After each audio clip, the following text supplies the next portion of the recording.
জয় ভোলেনাথ। সংসারের সৌন্দর্য সম্পূর্ণরূপে মিথ্যে, কিন্তু আমরা সুখের গোপন আশায় সংসারের মিথ্যে সৌন্দর্যের প্রতি লুব্ধ হচ্ছি।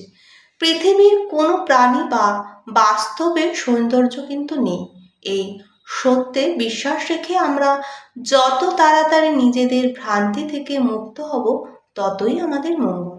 কেউ যদি নিজের কোনো সাধনার দ্বারা ভগবানকে কিনতে চায়, তাহলে সেটি তার মূর্খতা ছাড়া আর কিছুই নয়। এমন কোনো জিনিস নেই যে যার বিনিময়ে ভগবানকে পাওয়া যাবে। ভগবানকে পাওয়া যায় তার সহজ কৃপাতে। কৃপার উপর বিশ্বাস নেই এবং কৃপা লাভের দীনতা নেই, এমন অবস্থায় কাজ কেমন করে হবে? আমি অহংকার ত্যাগ করেছি, আমার মধ্যে অহংকার নেই, এ কথার মধ্যেও কিন্তু অহংকারের অস্তিত্ব বিদ্যমান। ভক্তের শোভা হলো দীনতা, এটি তার প্রথম লক্ষণ। ভক্ত সব সময় নিজেকে অকিঞ্চন দীনহীন মনে করে যে আর আমার ভগবান এইটিই চান, তাহলে ভগবান এরূপ ভক্তের সামনে সহজেই প্রকট হয়ে যান। ভগবান শক্তি নিরন্তর আমাদের পাশে থাকলেও তা সক্রিয় থাকে না। তার কারণ হলো আমরা তাকে স্বীকার করি না।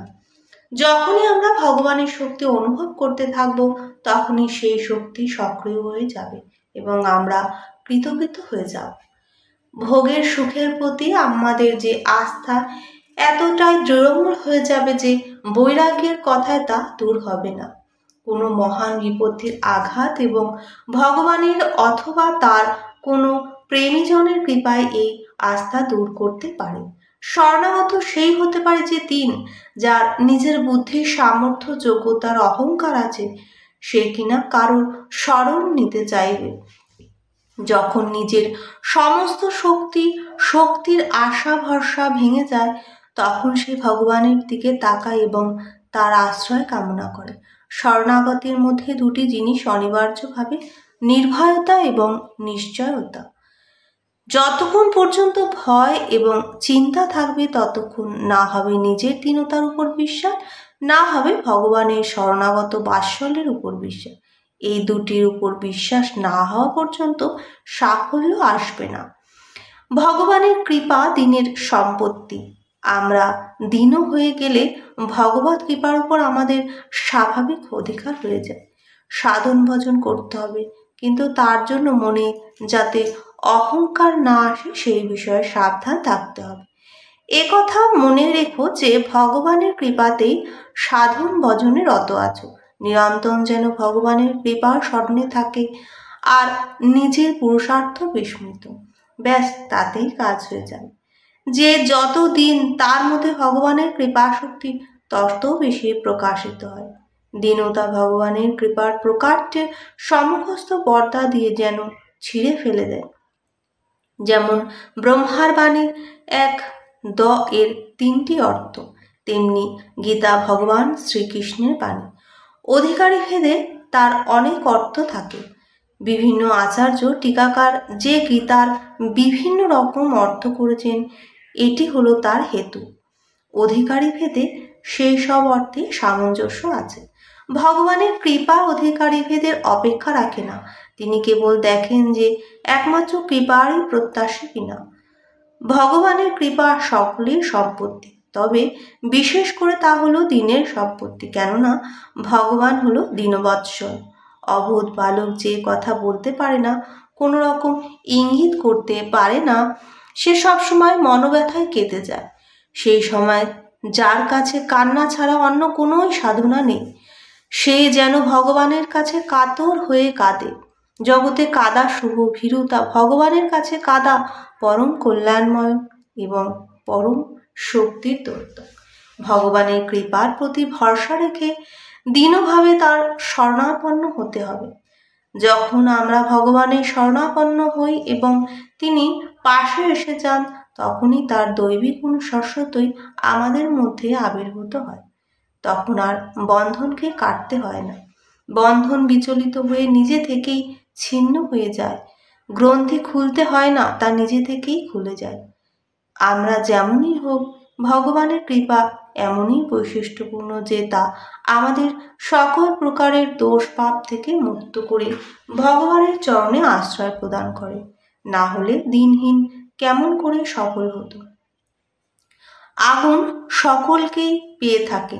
আগুনকে কিভাবে ব্যবহার করা হয় তা নির্ভর করে ব্যবহারের উপর।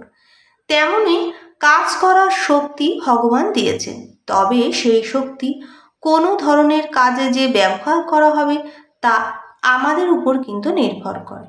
যদি আমরা অহংকারের দ্বারা প্রেরিত হয়ে বিকারগ্রস্ত হয়ে কাজ করি, তাহলে সেই কাজ দোষমুক্ত হবে এবং তার খারাপ ফল আমাদের ভুগতেই হবে। তা থেকে আমরা রক্ষা পাবো না। পাপ কাজ করা আমাদের স্বভাব নয়।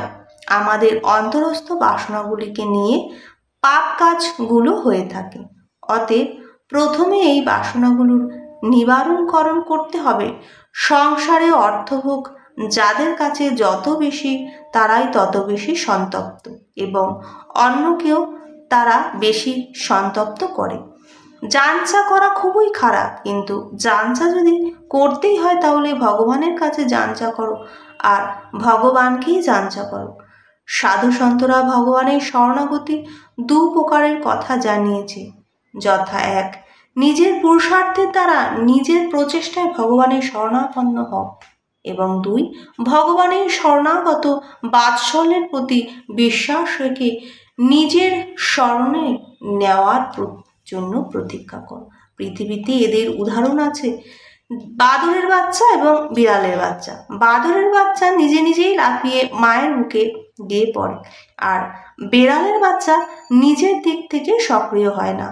মা বেড়াল দাঁতে করে বাচ্চাটিকে ধরে যখন যেখানে ইচ্ছে নিয়ে যায়। পরমহংসদেব বলেছিলেন, দ্বিতীয় প্রকার সাধনা খুবই শ্রেয়। এই সাধনায় পুরুষার্থ করতে হবে না তা নয়, তবে নিজের পুরুষার্থ সাধনার উপর নির্ভরতার ভাব যেন না থাকে। অপরের আশ্রয় সর্বতভাবে ত্যাগ করাই নির্ভরতা, এবং নির্ভরতা আসে বিশ্বাস থেকে।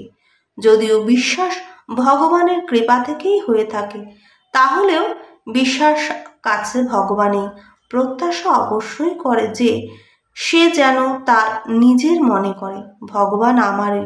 এই বিশ্বাস যেখানে রয়েছে সেখানে নির্ভরতা নিজে থেকেই এসে যায়।